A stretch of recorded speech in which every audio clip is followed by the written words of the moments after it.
Friends, lately I've been hearing a lot of people coming to me saying, I just don't feel like I'm getting any better. I'm doing everything I can. I'm doing things by the book, and I just can't seem to find any kind of progress over these thought patterns, these symptoms, and these feelings. Well, today I'm going to share with you exactly why this is happening so that you can move forward with a tremendous amount of clarity and, of course, progress. Let's dive in.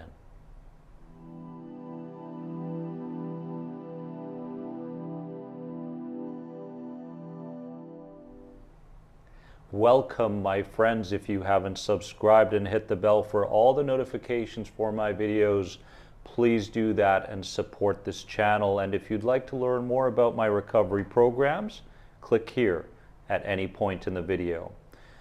As we dive into a topic that is very important right now at this particular juncture, and there's a lot of people that are going through it that can't seem to feel better, can't seem to do the things they want to do in the way they want to do them, and are just stuck in certain mental loops. So what I wanted to do today was bring to your attention 10 potentials that may be contributing to the lack of progress that you're experiencing right now in relation to anxiety recovery, nervous system regulation, panic, these sorts of things. So let's dive right in, my friends. Number one is that you are overcomplicating things.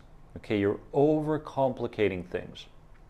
I will touch on this point later on, but the protector within you likes it when you are overcomplicating things, because what tends to happen in that state is you become more anxious and you start overthinking. When you become more anxious and start overthinking, the protector within says, good, this is a good thing, because now we will be hypervigilant towards any potential threat that shows up in the future. So I want you to look deep within yourself right now and ask, am I overcomplicating things? And if so, all you have to do is take a few steps back and recognize, in what ways am I overcomplicating things? Because this will go a long way towards getting you back on track towards making progress. Secondly, you're pushing too soon before you're ready, meaning I'm feeling a little bit better now and I want to go and do those things that I wasn't able to do during this period of time during anxiety, for example, right? So you feel a little bit better. The thought patterns are not coming in as often, as they were before. The fear has lessened a bit. The symptoms have lessened a bit. And now you've taken on, say, a 6 or 7 hour walk through a shopping mall.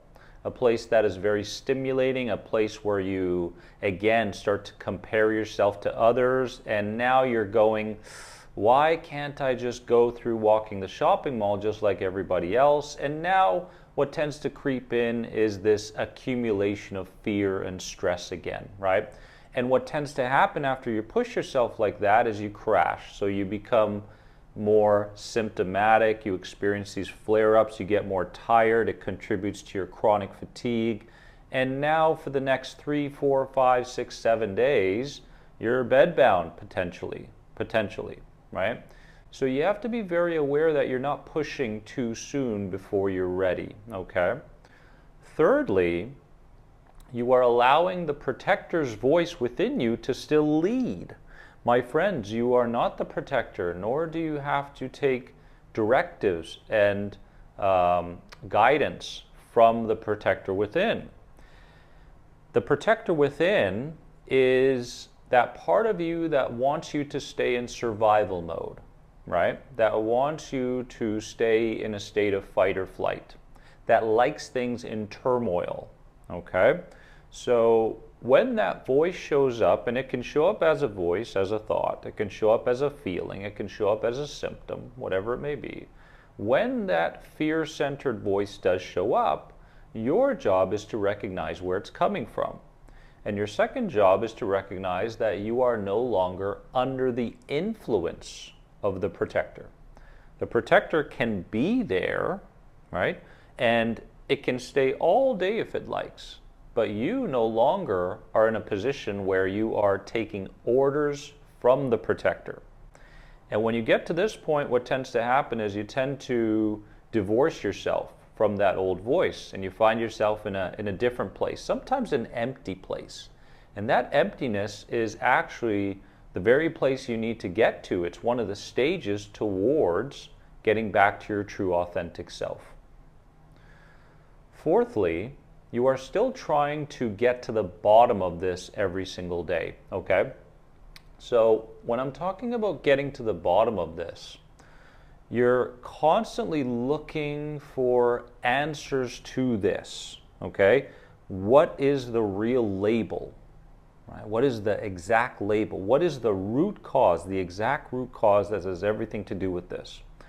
And by you continuing to go in this direction, okay, and try to figure things out mentally, externally, whatever it may be, to this degree, remember, to this degree, you are actually back in the place the protector wants you to be in, okay? And you must understand that. It's a very clever trick. The protector says, you got to get to the bottom of this. You haven't found the answer yet, and it's in the next book, or it's in the next professional, or it's in the next test, or it's in the next, idea that pops up in your head. So let's get out of the trying to get to the bottom of it so much, right? And let's start focusing on how we are interacting with life from one moment to the next. How we are interacting with our thoughts, our feelings, and our symptoms from one moment to the next. Because so much of your healing is dependent on this new relationship and this new back and forth potentially with the elements of anxiety. Before, it used to be very frantic, you used to jump to conclusions, you used to fixate on a fear-centered idea. But now it's a little bit different. You've got some clarity, you no longer are so frantic. The anxiety can be there in the background, but it doesn't have to be at the forefront of your mind every single second of every day, right? Fifthly, you are forcing your new habits too much. So for example, you're engaging in meditation, which is fantastic, okay? Or a mental imagery process, or you're even going for a nature walk. Whatever, speaks to you in the way that kind of helps you to heal the nervous system, right? So you're doing these things, which is great, you're committing to them, but what's happening is you're forcing a result onto what it is you're doing. So I've done the meditation, this symptom should go away. I've gone for the walk, I shouldn't be thinking these things right now, right? I've done the mental imagery, I should feel lighter. And we tend to get caught up in this back and forth a lot of the times, and what tends to happen is it tends to contribute to the fact that we believe that we will never heal this, right? Oh, see, that didn't work for me either, right? And then you get to a point where you try 5 or 6 other things, then you go back to the thing that you were doing before. Then you keep trying 5 or 6 other things, then you go back to the first thing. And it becomes this continuous pattern.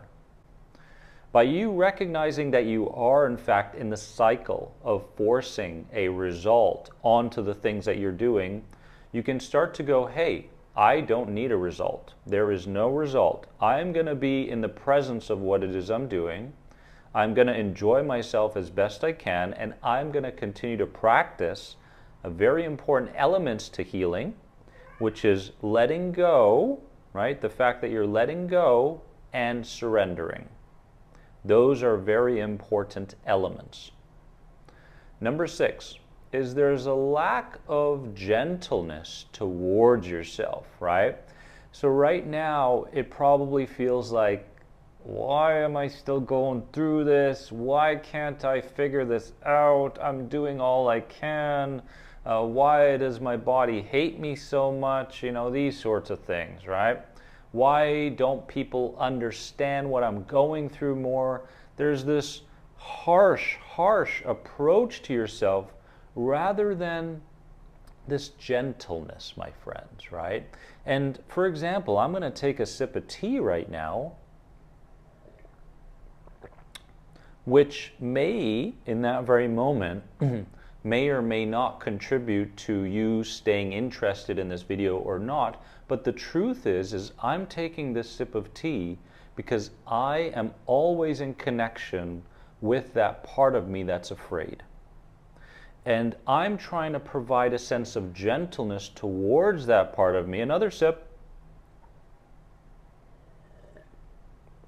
To say, you are just as important, if not more important, than any other relationship that I have in my life. So we want to get away from this lack of gentleness and start to feel a sense of gentleness in whatever way speaks to you the deepest. That can be a few words, that can be a self-hug, that can be taking a time out, that can be doing one of my surrender sessions, right? These sorts of things. Number 7 is forgetting the basics, okay?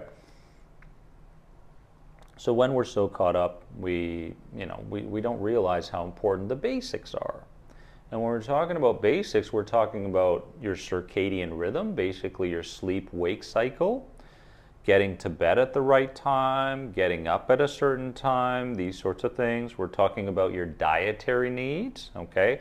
We're talking about going to do a blood test and recognizing, oh, where am I deficient, right? These sorts of things.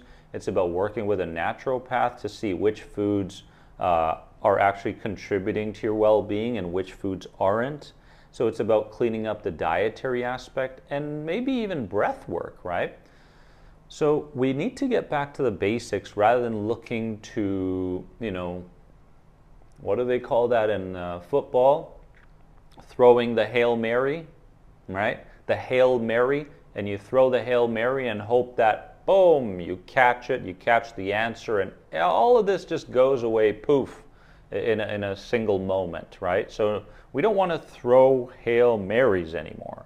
We want to get back to the basics. How are your basics, your sleep patterns, your dietary needs, your breathing patterns, your gentleness towards yourself, maybe your movement each and every day, these sorts of things, right?